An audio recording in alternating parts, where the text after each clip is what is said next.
ጨዋታቸውን ይጀምራሉ።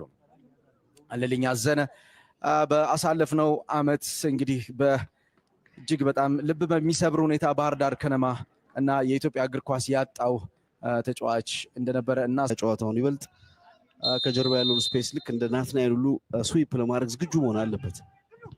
ወደ ሳጥን የጣለው ኳስ ስህተት ነበር። ሙጂብ ቃሲም መከላከሉ ቢሰጠውም ደመነፍሱ ግን ማጥቃት ነው። ሙጂብ ቃሲም ሳጥን ውስጥ ትክክለኛውን የግብ ጠባቂውን የናትናኤል ኪዳኔን ስህተት ተጠቅሟል። የውድድር አመቱን ሙጂብ ቃሲም 6ኛ ጎል ማስቆጠር ችሏል። ናትናኤል ጥሩ ነገር እየሰራ ያደነቅለት ነበር መኳንንት።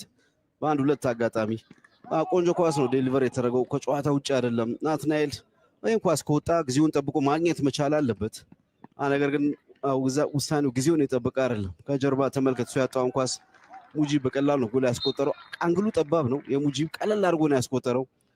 በጣም ቀላል ጎል ይመስላል መኳንንት። ምናልባት ሌሎች ሴንተር ባኮች በዚህ መንገድ ላይ ያገቡ ይችላል። ሙጂብ ግን በግዳጅ የማል ተከላካይ እንደሆነ የሚያሳይ ጎል ያስቆጠረው እንጂ የሴንተር ባክ ጎል አይደለም የሞኬ።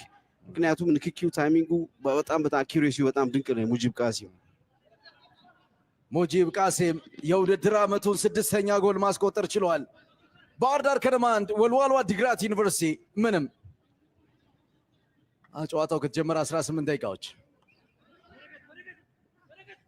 በዚህ የውድድር አመት ሙጂብ ቃሲም ወሳኝ የሚባሉ ጨዋታዎች ላይም እንዲሁ ጎሎችን ማስቆጠሩ የሚታወቅ ነበር። በተለይ በሎጊታ ስቴዲየም ሐዋሳ ከተማ ላይ የተደረገው የሐዋሳ የኢትዮጵያ መድን ድርጅትና የባህር ዳር ከነማ ጨዋታ ላይ የነበረው ብቃት ድንቅ ነበረ። 2-1 በተጠናቀቀው ጨዋታ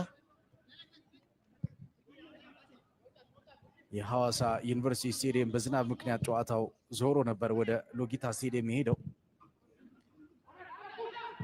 አሁን እንደገና ሌላ ኳስ መሃል ላይ ፍጹም ሌላ ሽግግር ለማድረግ ሞክሮ ነበር። ነገር ግን ኳሱን በሚገባ